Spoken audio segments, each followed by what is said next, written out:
Good morning. So let's begin this third video on this text. So you can see the title Bourgeois and Proletarians. In the previous video, I wrongly said they are nouns.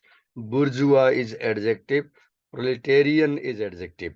Bourgeoisie is noun. Prolet and proletariat is noun, I guess. Or you can check yourself. So in the first paragraph, he said that the history of hitherto existing society is a history of class struggle. He said that there is class struggle in society. If you read history, you will find out. Now in second paragraph, he gives details. I said a paragraph has two things, ideas and details. First paragraph presented idea that there is struggle in society among classes. Now, second paragraph presents details, examples of the struggle. For example, look, free man and slave. So, free man is a man who is free, who is not slave, in a sense, one who has legal status, citizen, and slave is one who has no legal status, no citizenship, and who is not free. So, the free man is one class, slave is another class. So, you will see that the free man is higher in rank in society. The slave is lower in rank in society. And now the free man at a higher rank will exploit the slave. And when there is exploitation, the slave will fight back. So the free man and the slave will fight, struggle. Now we can say the free man, the idea of free man is the thesis. And opposed to this idea of free man is the idea of slave, antithesis. So wherever there are thesis and antithesis, they will fight. And this might lead to destruction or synthesis. Okay, patrician and plebeian. Plebeian is a poor farmer. So patrician, let's quickly check the exact meaning of the word patrician in Bing search. Just a minute.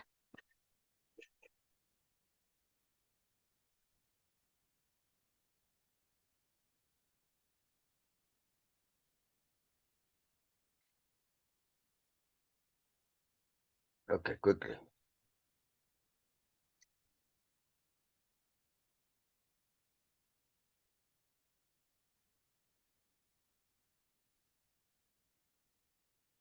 So you can see patrician is an aristocrat, or nobleman, or a member of a noble family or class in ancient Rome. So patricians are uh, aristocrats who were involved in government running, or noblemen, higher class people. In Nepali, you say the word bhardar, member of the noble family or noble class in ancient Rome. Now, check plebeian.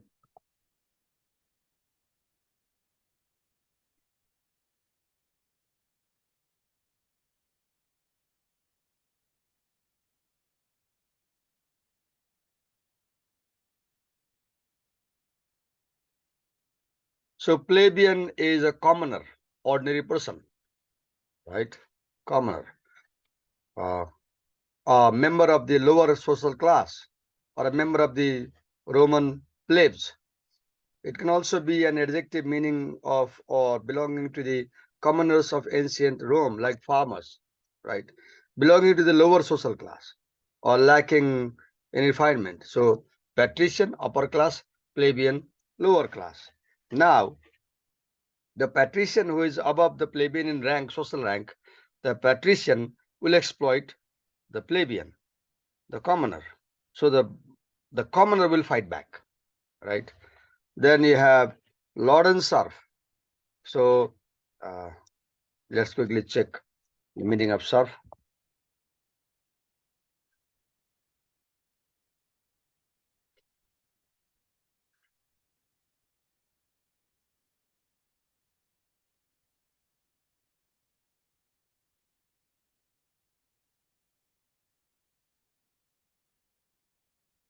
Okay. So serf is an agricultural laborer, right? A serf is an agricultural laborer bound by the feudal system who was tied to working on his lord's estate, right? The word serf originated from the Middle French serf and was derived from the Latin servus or slave, who works for free in a sense, right? So now you can see the lord is the owner of land. Serf is one who works on the land. Now the lord is higher, serf is lower. Now the higher will exploit the lower, and the lower will fight back to the higher agent who is exploiting. Then guild master and journeyman. Let's check the word.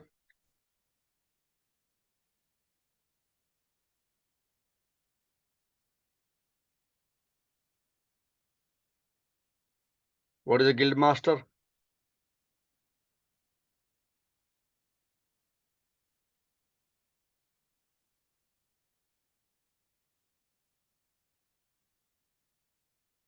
Okay. Guild master is the leader of a guild. A guild is an association of people with similar interest or pursuit, like the leader of all electricians, the leader of all plumbers, like that, leader of all mechanics. A guild, what is a guild? An association of people with similar interest or pursuit, especially a medieval association of merchants or craftsmen. A guild master was usually a small, economically independent artisan producer who had journeymen and apprentices working under him. So you see another class. You have the guild master, the businessman, shop owner, business owner, and journeyman, people working under him in his shop, let's say. Now the guild master is in higher rank, journeyman is in lower rank. Now the person in the higher rank will exploit the person in lower rank, and the person at the lower rank will fight back, and that is struggle. In a word, oppressor and oppressed. So you see, freeman was the oppressor, patrician was the oppressor, lord was the oppressor, guildmaster was the oppressor, slave was oppressed, plebeian was oppressed, serf was oppressed, the journeyman was oppressed.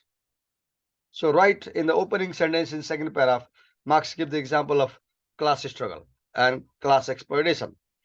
It stood in constant opposition to one another, carried on an uninterrupted, now hidden, now open fight. He says that sometimes this fighting was open, or sometimes it was indirect. For example, the Communist League, which published this manifesto, was a hidden organization of laborers.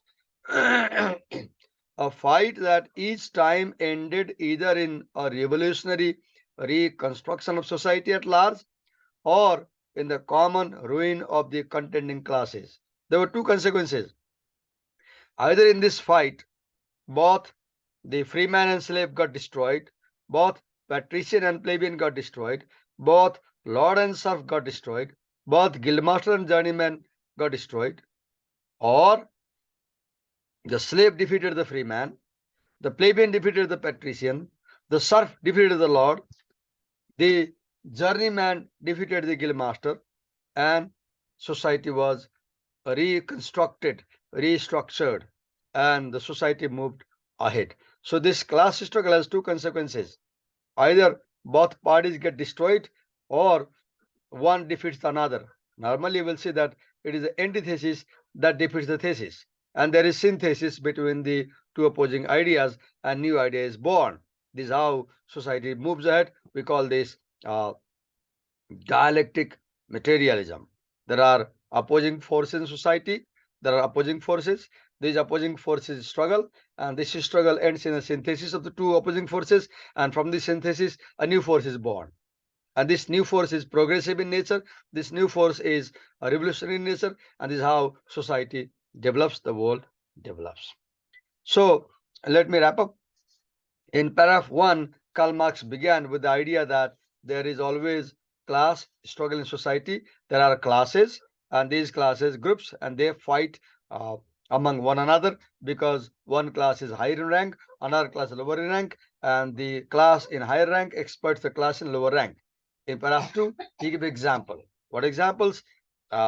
freeman, patrician, lord, guildmaster, higher rank, slave, plebeian, serf, journeyman, lower rank. Now, the rank in higher class will exploit the people in lower rank. The people in higher rank will exploit people in lower rank, and the people in lower rank will fight back against this exploitation, and this will continue. So you see, Karl Marx begins by explaining the development of society. I'll stop here. In the next video, I'll talk about paragraph 3.